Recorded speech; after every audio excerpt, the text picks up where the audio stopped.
your best friend is nice. Felix Gambin suddenly spoke after my friend left. I patted his shoulder with a smile and teased, "What, you just got back to the country and can't wait to start dating?" But my friend happens to be single. If you can guarantee that you've been well-behaved and faithful during these years abroad, then I'll help you match up with her. Ding! Wisnovel reminds you to click the subscribe button in the bottom right corner to read the complete novel. Felix just smiled and didn't respond. I felt a bit disappointed. So, how many relationships have you had during these years abroad? Are foreign women really better than domestic ones? I find it hard to believe. Although we had only interacted for less than 2 days, my guard against Felix had relaxed, so I spoke without much restraint. Felix stared at me for a while before saying, "Oh, what about domestically?" I raised an eyebrow, somewhat incredulous. Felix Gambin shrugged. "I've only been in one relationship, which lasted 5 years. We just broke up recently. As for your question about whether foreign women are attractive or not, I don't have much insight on that." "Well, sorry to disappoint you." "Wow, I can't believe it. You are a hopeless romantic?" I teased him. Then, unable to resist my curiosity, I asked, "Why did you break up? After being together for so many years, there should have been some feelings even if not love, right?" I was also wondering about that. How could she be so heartless? Felix gazed deeply at me for a while, making me feel uncomfortable under his scrutiny. I coughed a few times to break the tension. "Don't look at me like that, as if I caused you harm. We've only known each other for a few days. Where could it lead to? It's your brother who's truly ruthless. I was with him for 5 years, and as soon as his ex-girlfriend came back, he didn't hesitate to dump me. Luckily, I've been reminding myself all these years not to get too involved, not to fall for him." For a moment, Felix was also speechless. Before parting ways, Felix told me, "Go to bed early tonight and wake up early for the wedding tomorrow. I'll have the driver pick you up from your place, so make sure not to be late." I wanted to go myself to pick you up, but these past few days have been busy, and I can't spare the time. "Okay." I hesitated a bit. Seeing my hesitation, Felix looked at me helplessly. "Promise me, be good and obedient, okay? Just this once, go to bed early, don't be late for the wedding tomorrow, alright?" Admitting that his indulgent tone stirred something in me, I could only awkwardly agree. With that, Felix left with a relieved heart.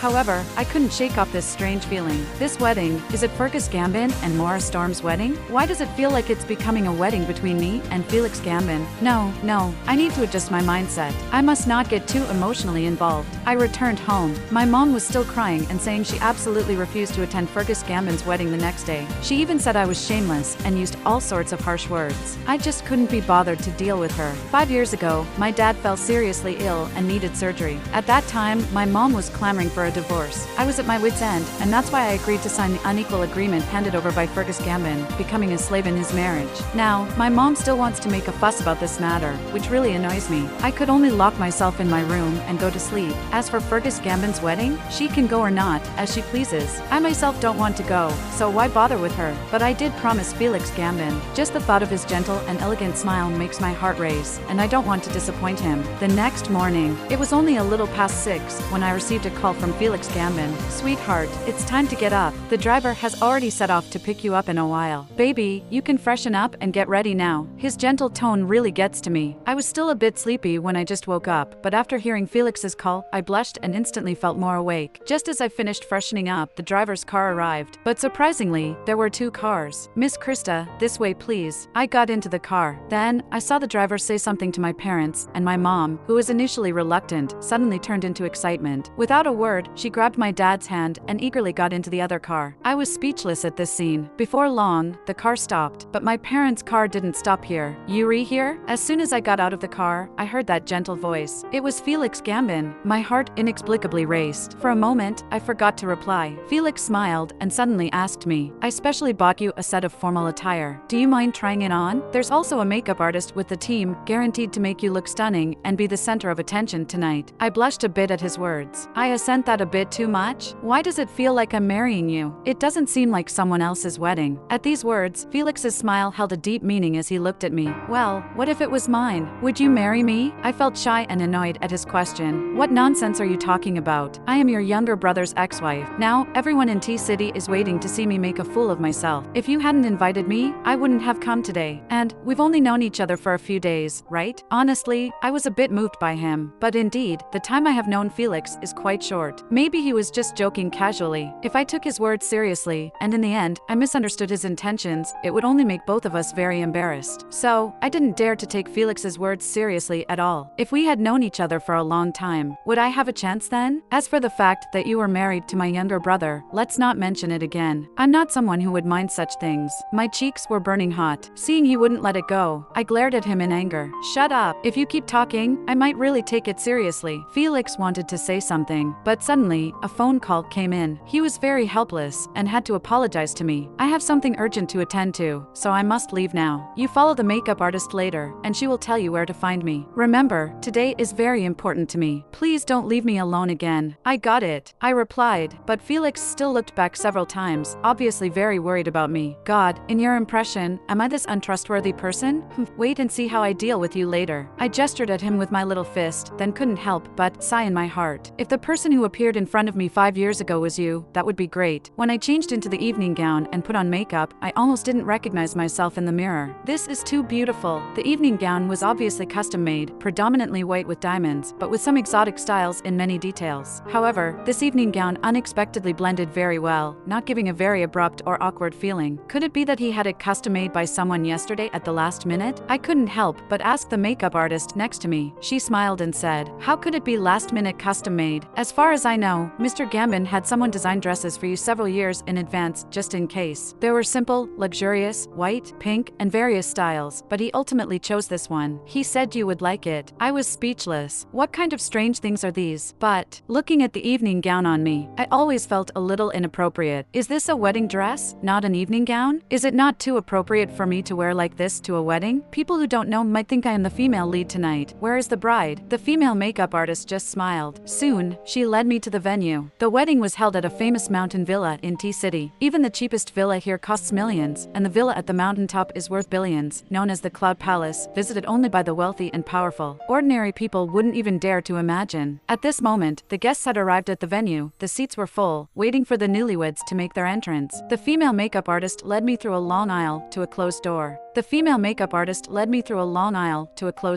Outside, there was a bustling crowd, but inside the room was surprisingly quiet, with excellent soundproofing. And at this moment, the female makeup artist had quietly left. Felix Gambin appeared by my side at some point. He took my hand. "Come, let's push the door open," he said. I stared at him in a daze.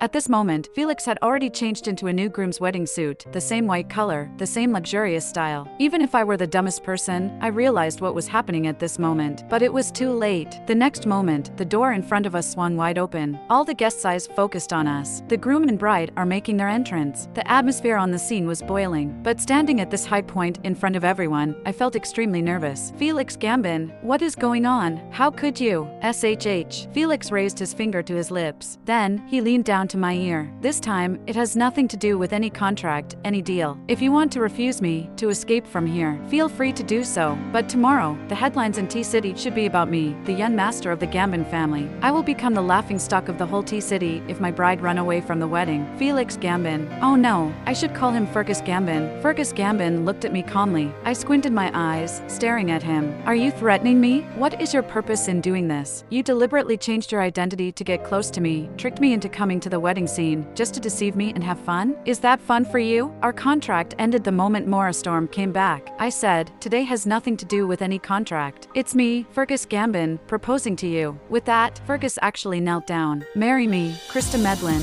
He took out the ring and explained at the same time. "The G on the ring indeed symbolizes my Gambin surname, but why would you think the M symbolizes Maura Storm's M? As members of the same surname, the M clearly refers to your surname Medlin, Krista Medlin." He was explaining, but I couldn't accept it at all. I continued to stare at him coldly, but Fergus just looked at me gently and continued. "5 years ago, I signed an agreement with Maura Storm. The agreement was for Maura Storm to do everything she could to matchmake between you and me. At that time, Maura Storm was still your best friend. You should be able to understand, right? So what? I was already considering whether I should turn around and leave immediately. Maura Storm going abroad to study was also one of the terms of our agreement, but I didn't expect that the plane she took would crash. Initially, I was just acting out of a sense of responsibility, trying my best to find her. But it seems like you also misunderstood the relationship between her and me." Fergus smiled bitterly, but I ignored him. "You know, I don't want to hear about this, nor am I interested in listening to you talk about it. If it weren't for the contract, we would never have been able to get married in the first place. Fergus. I promised someone that I would wait for him to come back.